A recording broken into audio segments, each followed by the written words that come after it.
Hey everyone, Vinayak here. Today I have with me Nitho's Drive Pro One. Nitho had already released a Drive Pro V16 which I had reviewed earlier, and a lot of you have actually commented below to ask me to review this wheel. So let's get unboxing and check it out. This is the Nitho Drive Pro One, Nitho's new entrant in the steering wheel market. This model has the gear shifter separate, so attach it if you need it. The Nitho Drive Pro One is supported on PC, PS4, Xbox One and the Xbox One X/S. The wheel has a 270-degree steering angle, rumble vibration, zero dead zones and supports multiple USB standards. This is how the steering wheel looks, and I like the way the buttons are accessible on the wheel itself. More features are marked on the side of the box.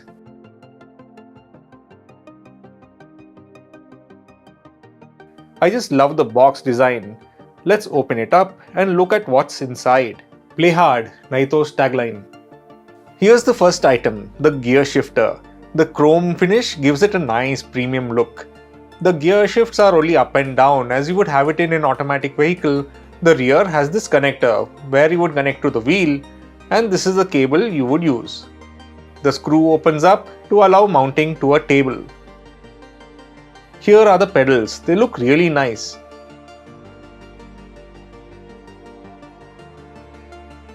We have this footrest too, which can be folded out of the way. Here's the racing wheel, looks cool. The buttons seem to have the Italian flag colors behind them. Very classy. Gamepad buttons are also available on the face for easy access. Below are home, settings, etc. which can be mapped as per the game you are playing. The Nitho logo has this pearlescent color to it as per how the light hits it. Gamepad buttons are X or square, Y or triangle, B, circle and A, X. The rubber grips on the side allow for a good grip and gives a nice look too. We have a D-pad and an analog stick, also easily accessible. This little red accent is also a nice little touch. We have a 270-degree turning radius, just like you would on a real car. We have 3 ports at the back. First is for the pedals, second is for the gear shifter, and third when you're connecting to a console, which is a USB port for connecting a controller. We have paddle shifters on both sides. The wheel connects to a gaming device using the USB-A connector. Also included in the box are a USB-A to USB-C cable and a USB-A to micro USB cable, some screws to mount the wheel onto the Nitho drive stand, a customer service card, stickers, safety notice, suction cups. This is where the suction cups would be installed if you don't want to use the provided table clamps, and this is how they work: insert and twist to lock.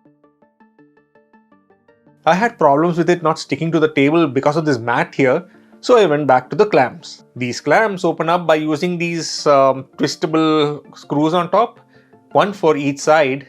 It didn't fit my table even at max, so you will need to unscrew these extensions. Make sure to keep the screws safe if you need to install the wheel onto a smaller table.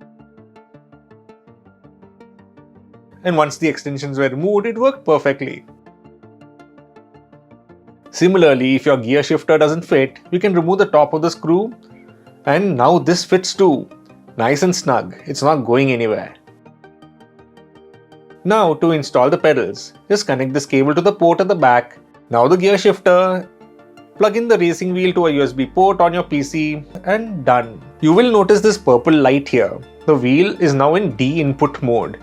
4 LED modes are purple, D input mode on PC, yellow, X input mode on PC, blue is PlayStation mode, and green is Xbox mode. There's even a red for Nintendo Switch. I tried a few games on the PC like Assetto Corsa Competizione.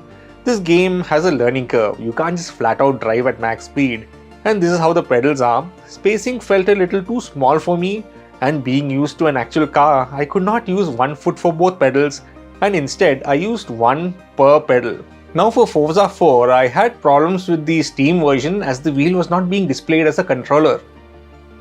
I had an Xbox Game Pass, and that included both Forza 4 and 5, and these versions had no problem. The wheel is detected and you do need to set up the mapping, and here's a video on how to do just that.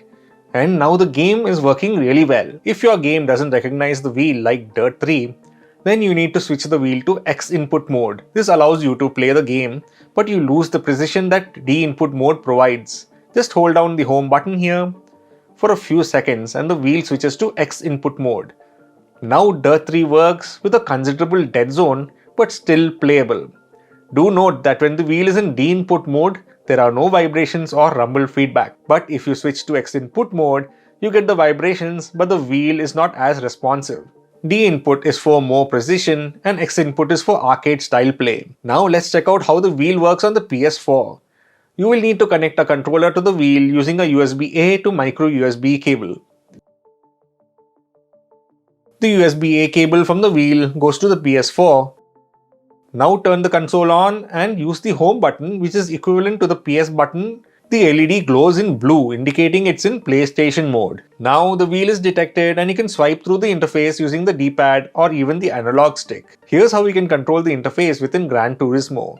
Choose maps, etc. without needing to pick up the controller. These are up, down, left, right direction controls, which allows us to move between on-screen options. And the circle, triangle, X and square are similar to how the buttons are mapped on a standard controller. The controls are so responsive, it makes playing so much fun. Rumble feedback is also available in PlayStation mode.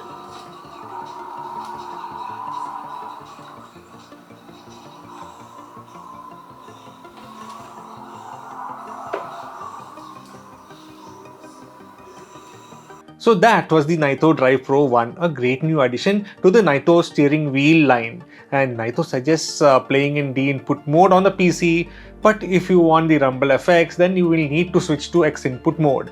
I felt precision is more important to me than vibration, so I played in D input mode. And the racing wheel worked really well on my PS4 and the PC. And do note, it only supports vibration and rumble as it's called, and no actual force feedback where the wheel would lock up and fight back as in real cars.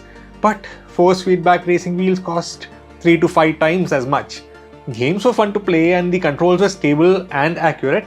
And the driving experience is just for fun and would not really teach you how to drive. A bit of steering control maybe, but it's not 100% like a real car. So if you want a racing wheel which is not that expensive and works with multiple platforms, this would not disappoint. I've been using this wheel for more than 2 weeks now and I really like the way it looks. So that was the video. Make sure to like, subscribe and also hit the notification bell to be informed when new videos are added. Thank you for watching and see you all next time.